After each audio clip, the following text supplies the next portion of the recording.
할렐루야.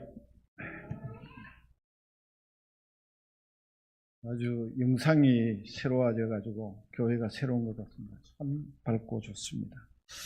오늘 마태복음 21장 1절에서 11절 말씀을 중심해서 주님이 쓰시겠다라는 이 말씀을 가지고 잠시 동안 함께 은혜를 받고자 합니다. 여러분, 우리 인간 세상은 말도 많고 탈도 많은 세계, 이유도 사연도 정말 많습니다. 그러나 단 한 가지 이유도 변명도 없이 그 앞에서 순종하고 그 명령을 따라서 움직여야 하는 것이 있다라면 우리 성도들은 하나님 말씀 앞에서요. 하나님 말씀 앞에서 우리는 아무 이유나 거기는 변명이 있을 수가 없습니다. 그래서 이 각박한 세상, 혼란한 세상에서 보면은 가장 군대 사회가 멋있고 부러워 보이는 것은 사이가 충천하고 불타는 정의를 소유한 젊은이들이 단 한마디의 명령에 일사불란하게 움직이는 걸 보면 참으로 부러워 보이고 참으로 소중하게 여겨지는 그런 경우가 있습니다. 무질서하거나 그 다음에 혼란이 오면은 여러분, 우리가 지금 겪고 있지 않습니까? 지난 주일 이태원 압사 사고입니다. 가스가 폭발했거나 아니면 배가 뒤집어졌거나 아니면 경도가 무너졌거나 다리가 끊어졌거나 그거 아니잖아요. 괜히 길 위에서 그 엄청난 일들을 일어나는 거 보면서 참 우리가 지켜야 될 예절을 지키고 기본을 바로 사수해야 되겠다라는 그런 마음이 들게도 됩니다. 그래서 우리가 하나님의 교회에서도 정말 질서 있게 하나님의 말씀에 의지해서 믿음으로 신실하게 살아가는 삶의 여정에 따라서 그분의 미래를 하나님이 보장해 주는 것 같고 그분의 삶을 주님이 붙잡아 주는 것 같고 그분의 가는 길을 하나님이 동행하는 그런 모습들을 우리는 얼마든지 발견할 수가 있고 체험할 수가 있는 것입니다. 그래서 아무리 내 주장이나 내 생각이 있더라도 주님 앞에서는 우리는 이유가 없습니다.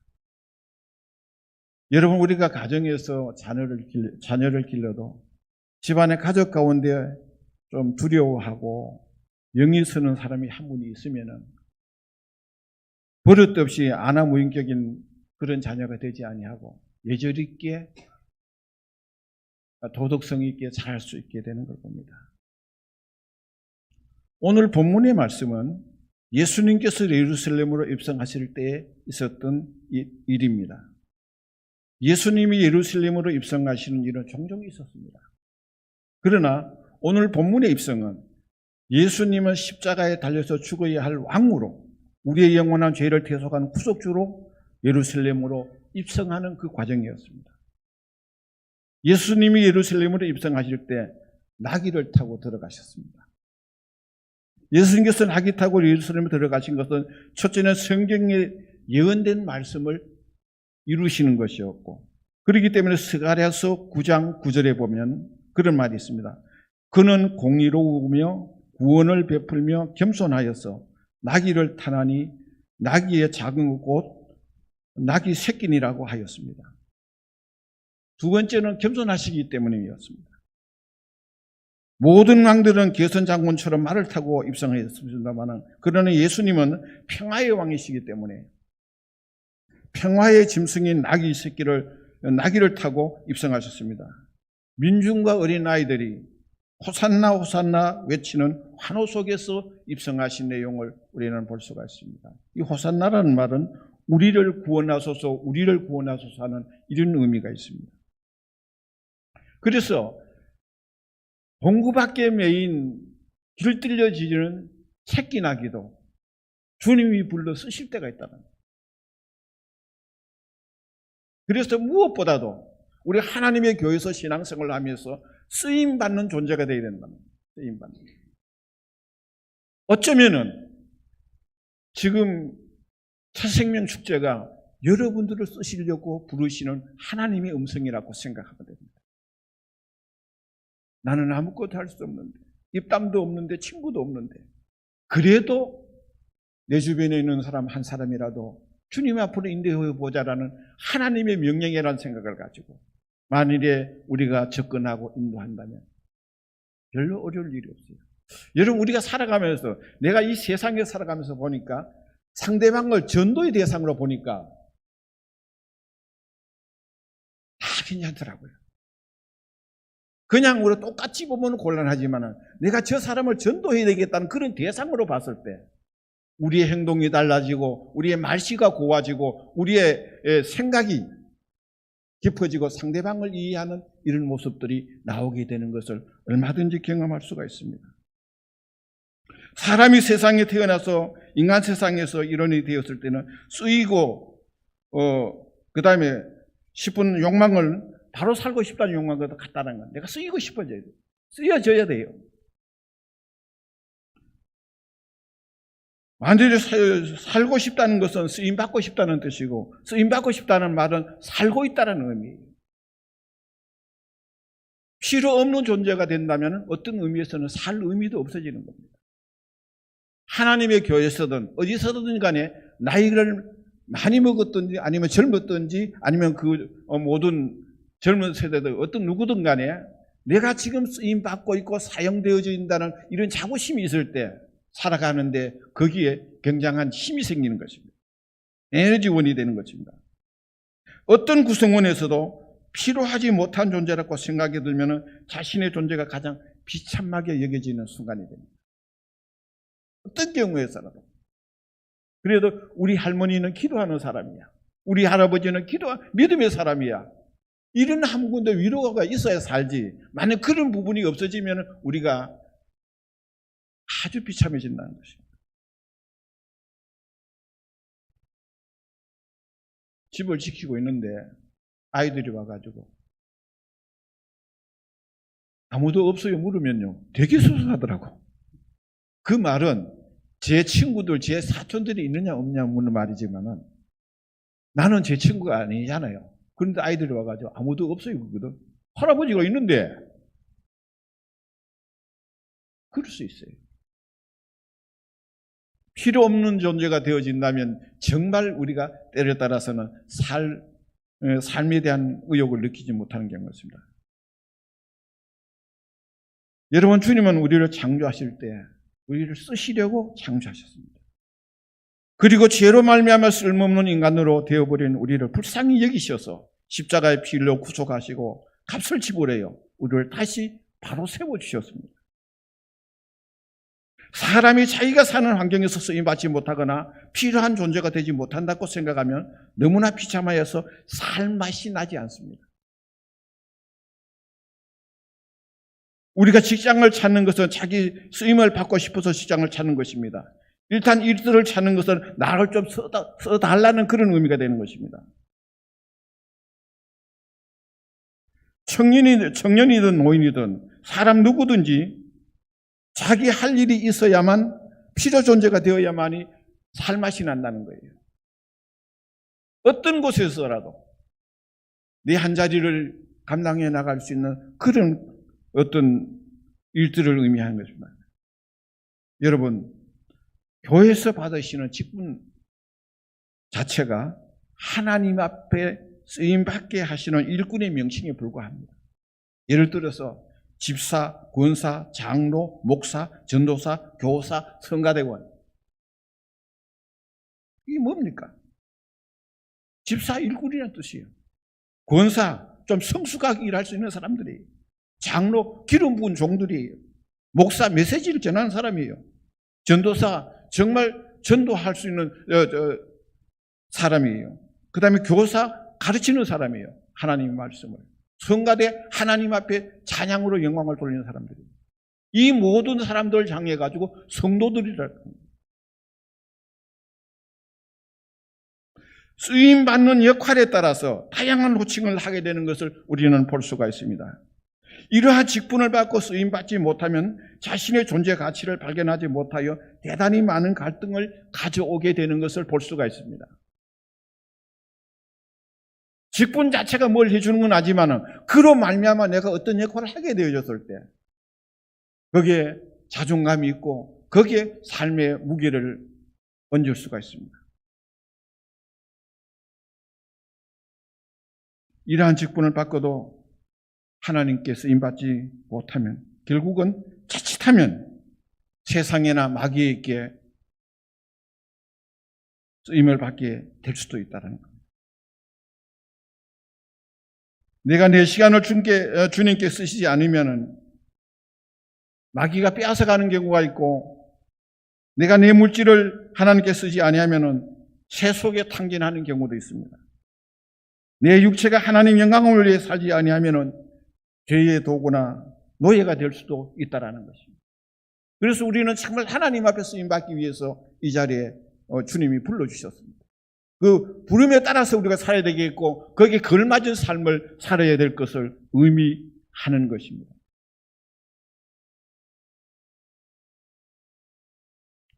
여러분 한번 따라해 보실까요? 주가 쓰시겠다 하라. 주가 쓰시겠다 하라. 주가 쓰시겠다 하라는 이 말에는 아무 이유도 변명도 없습니다. 무조건입니다. 우리 주님께서 내가 너를 쓰렸고 택하여 노라. 내가 너를 쓰렸고 불렀노라. 내가 너를 쓰렸고 죄에서 구속하여 노라고 말씀하십니다. 그렇습니다. 기도에도 전도에도 봉사에도 교회가 행하는 행사에 여러분들의 쓰임받는 존재로 필요한 존재가 되어야 한다는 것입니다.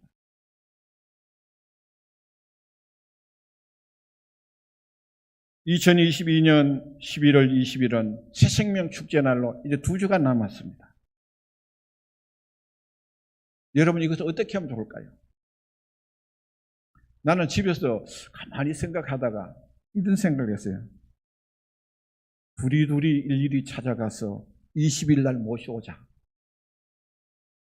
두리두리 일일이 찾아가서 2022년 두리두리 11일, 11일 일일이 찾아가서 20일 날 데려오자는 겁니다. 한번 여러분 따라해 보실까요? 두리두리 일일이 찾아가서 20일 날 데려오자. 그러면 되는 거야. 이게 뭐 어렵습니까? 찾아가서 20일 날 데려올 수 있도록 여러분 노력하시면 되는 거예요. 이게 주님 앞에 쓰임받는 겁니다. 그렇게 쓰시려고 주님이 부르셨고 지금도 주님께서 명령하십니다. 그 다음에 주가 쓰시면 이유가 없습니다.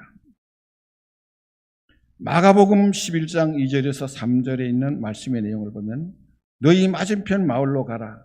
그리로 들어가면 곧 아무도 사람이 타보지 않는 나귀 새끼가 메어 있는 것을 보리니 풀어 끌고 오너라.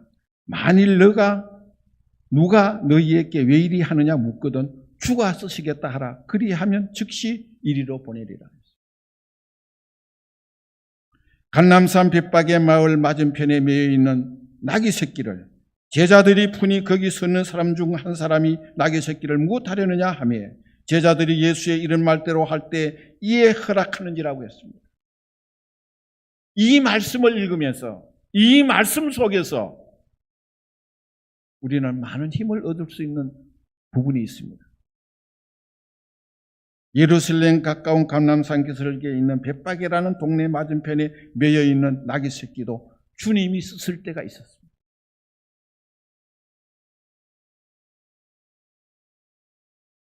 다시 말씀을 드리면 주님은 능력자나 실력자나 권력자나 재능자만이 불러서 쓰시는 것이 아니라 지금도 일하고 있고 명성이 자산삼 불러서 일꾼으로 삼는 것이 아니라 동구 밖에서 아직도 길들여지지 않는 새끼 나귀를 풀어서 오게 하여 타시는 주님을 우리는 볼 수 있다는 겁니다. 나는 교회 나온 지가 얼마 되지 않았는데 나는 신앙생활 한 지가 조금인데 그래서 뒷짐지고 있을 것이 아니라는 거예요. 동구 밖에 그 쓸모없이 그냥 매여 있는 나귀 새끼, 길들여지는 나귀 새끼도 주님이 타시더라는 겁니다. 불러서 타시셨습니다. 믿음으로 다져지지 않고 가장 초짜백이라도 하나님이 불러서 사용하실 때가 있다는 거예요. 여러분, 어쩌면은 지금 이 기회에 새생명 축제 나를 불러서 주님이 사용한다는 이런 마음을 가지고 임한다면 아마도 어느 누구라도 전도할 수 있는 기회가 올 줄로 믿습니다.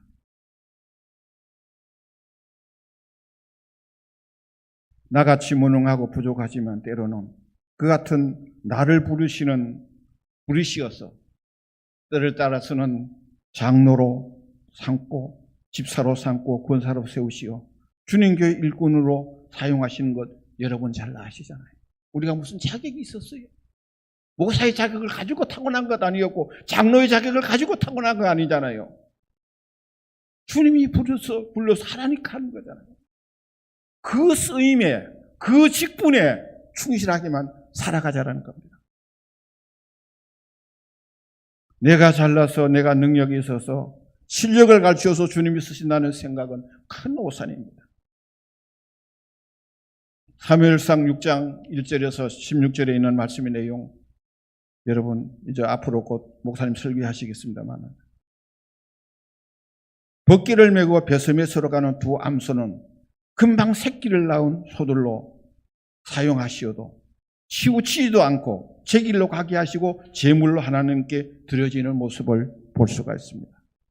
거기 보시면 사무엘상 6장 7절에 그러므로 새 수레를 하나 만들고 멍에를 메어 보지 아니한 전나는 소 2마리를 끌어다가 소의 수레를 메우고 그 송아지를 떼어 집에 돌려보내고 암소가 베스메스 길로 바로 행하여 대로로 가며 갈 때 울고 좌우로 치우치지 않더라 그랬어요. 벗개를 메고 가는 새끼 뗀 암소가 길들여지지 않았지만은 베스메스로 가며 좌우로 치우치지 않았다는 거예요. 이것이 여러분 우리에게 주는 교훈이 얼마나 큰지 압니까? 하나님의 교회 일을 하면 때를 따라서는 집안의 가족이나 집안 일들이 젖대 놓은 암소처럼 송아지처럼 생각나고 염려되어져 가지고 우리가 충성하지 못하는 그런 경우도 있습니다. 전혀 길들여지지 아니해서 해보지 않았던 일이라서 손대지 못할 것 같이 그렇게 여겨질 수도 있습니다. 그러나 그 길들여지지 아니하고 그 다음에 새끼 송아지를 띄워놓은 그 암소들은 대로로 가면 베스메스까지 흔들리지 않고 좌우로 치우치지 않고 갔다라는 겁니다. 여러분 하나님의 교회 일을 할 때는 때를 따라서는 본능을 초월한 봉사입니다. 본능을 초월한 헌신입니다. 그렇지 아니하면 하나님의 교회를 위해서 일할 수가 없다는 거예요. 나는 부족하고 무능하지만 하나님에게만 붙잡히면 주님의 쓰임을 받는 일꾼으로 살아갈 수 있다는 사실을 확신을 가지고 믿음을 가지고 여러분들이 매사에 임하시기를 바랍니다. 그리고 주님이 쓰셨다는 말에는 이유 없이 허락하시는 모습을 우리는 볼 수 있습니다. 주님이 나를 불러서 쓰실 때는 이유가 없습니다. 변명이 없습니다. 주님의 필요에 따라 쓰실 때 어떤 경우에도 이유를 대지 말아야 합니다. 주님이 꼭 필요하시어서 부르시는데 핑계하고 불순종하면 주님께서도 내 필요를 채워주시지 않습니다. 땅에서 매면 하늘에서도 매이고 땅에서도 풀면 하늘에서 풀린다는 마태복음 18장 18절 말씀을 우리는 기억해야 됩니다. 우리가 이 땅에 사는 것만큼 주님께서 함께 하실 거예요. 여러분이 믿음으로 사는 것만큼 믿음의 놀라운 하나님의 축복을 받게 될 줄로 믿습니다. 주님이 가장 기뻐하시는 이 새생명 축제, 이 구원의 역사를 내가 핑계나 변명하지 말고 그 말대로 순종하면 하나님께서도 여러분이 기뻐하시는 일들로 도우시고 이루어 주실 줄로 확신합니다. 여러분 그래서 우리가 주의 일에서는 주저하지 말고 그 목표를 향해서 일로 매진하시기 바랍니다.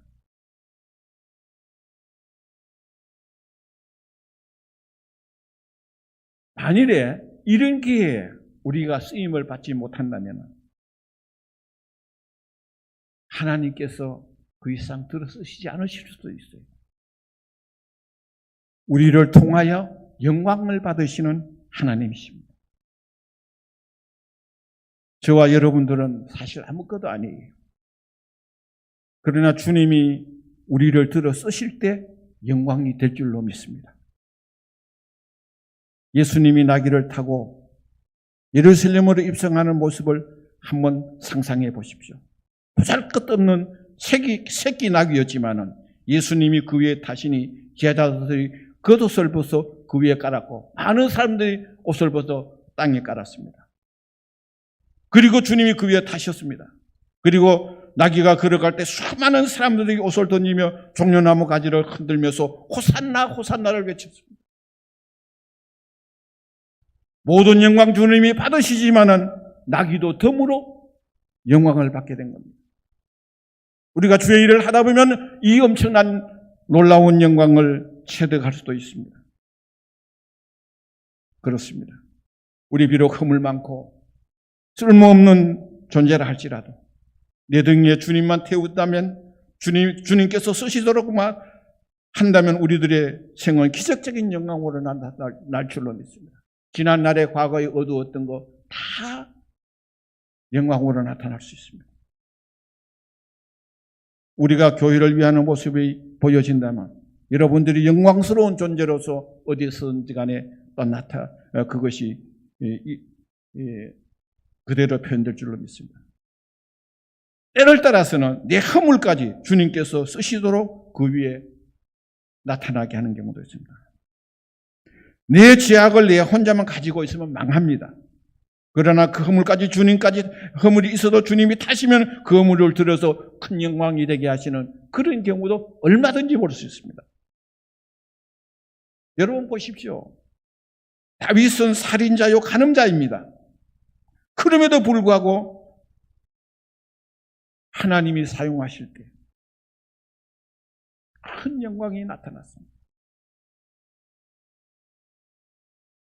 드디어 그는 주님께서 죄사함의 의를 베푸시는 왕으로 오실 것을 계시하셨던 분입니다. 자신은 아무것도 아닌 초라한 존재라고 생각하며 낙심할 수도 있지만 여러분이 낙심하지 마시기 바랍니다. 주님께서 여러분들을 쓰시기만 하면 거기에는 영광이 뒤따라오게 되어져 있습니다. 주님이 내 입을 쓰시고자 할 때는 입을 열어 복음을 전파하십시오. 주님이 내 손을 들어 쓰시고자 할 때는 이 손을 가지고 하나님의 교회를 위해서 봉사하십시오. 주님이 내 발로 필요로 하실 때는 복음을 들고 나가 평화의 사도가 되십시오.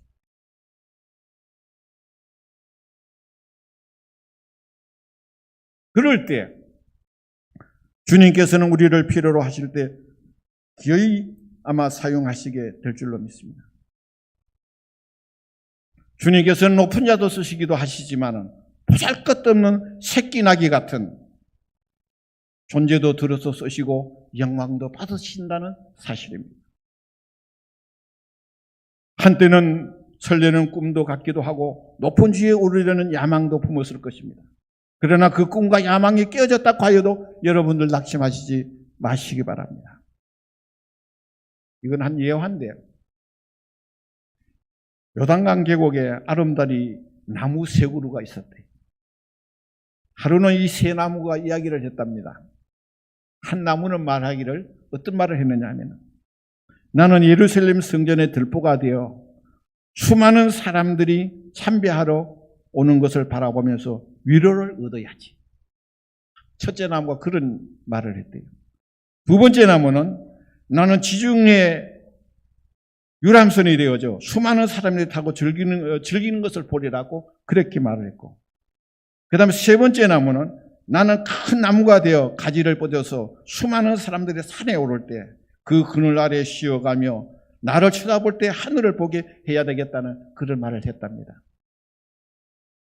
어느 날 목수가 와서 도끼로 큰 나무를 잘랐습니다. 예루살렘으로 가고자 했던 그 나무는 베들레헴 마구간에 가서 짐승의 밥통이 되어졌습니다. 그런데 어느 날 그 마구간에서 아기 예수가 태어났대요. 두 번째 큰 유람선이 되었고 했던 나무는 작은 돛담배가 되어져서 갈릴리 바닷가에 베드로의 고깃배가 되어졌는데 어느 날 예수님께서 그 배를 타시고 많은 군중들에게 설교를 하셨다는 겁니다. 세 번째, 수많은 사람들이 그늘이 되고 하늘을 보게 하겠다던 나무는 조각조각 갈라져서 십자가가 되어 골고다 언덕 위에 세워졌습니다. 그런데 거기에 주님이 십자가에 못 박히셔 죽으셨다는 겁니다. 그러면 비록 저들의 꿈은 다 깨어졌지만은 결국은 깨어진 꿈 속에서 다시 주님 앞에 쓰임받는 것이었습니다. 우리의 계획이 있고 우리의 생각이 있고 우리의 목적이 있을지라도 흔들리지 말고 우리가 믿음으로 바로 살기만 하면 언젠가는 하나님의 영광을 나타내는 여러분들 한 사람 한 사람이 될 줄로 믿습니다. 여러분들이 그러기 위해서 우리 주님이 한 사람 한 사람 불러주셨고 믿게 하셨고 지금까지 살게 해주신 줄로 믿습니다. 그래서 우리는 쓰임받는 존재가 되어야 되겠고 주의 쓰시면 이유 없이 순종하면서 결국 하나님의 영광을 나타내는 우리가 되자는 것입니다. 주의 일에는 핑계도 변명도 이유도 없이 절대 순종하는 자가 되어져서 하나님 앞에 영광을 돌리는 한 사람 한 사람 여러분들이 되어졌을 때 하나님이 기뻐하시고 하나님의 영광을 나타내는 기르신 교회가 될 줄로 믿습니다. 기도하겠습니다. 거룩하신 하나님 아버지, 하나님의 귀한 은혜와 사랑을 진심으로 감사합니다. 벳박의 동네에서 동구 밖에 매여진 나귀 새끼도 주님이 있었을 때는 영광을 받으시는데 부족하고 연약한 저지만은 주님 불러주셨습니다. 기왕에 불러주시고 온 거 주님 필요 도구가 되게 해주시고 주님 앞에 온전히 쓰임받는 존재가 되게 해주셔서 하나님 앞에 영광을 돌리는 소중한 한 사람 한 사람이 되게 하여 주옵소서. 이 일을 위하여 특별히 새생명 축제를 위해서 이바지하고자 하는 마음이 있게 해주시고 한 생명이라도 주님 앞으로 인도하는 기회가 되게 하여 주옵소서. 주님이 언제나 함께해 주시기를 비오며 하나님이 도와주실 줄로 믿사옵고 예수님의 이름으로 기도하옵나이다. 아멘.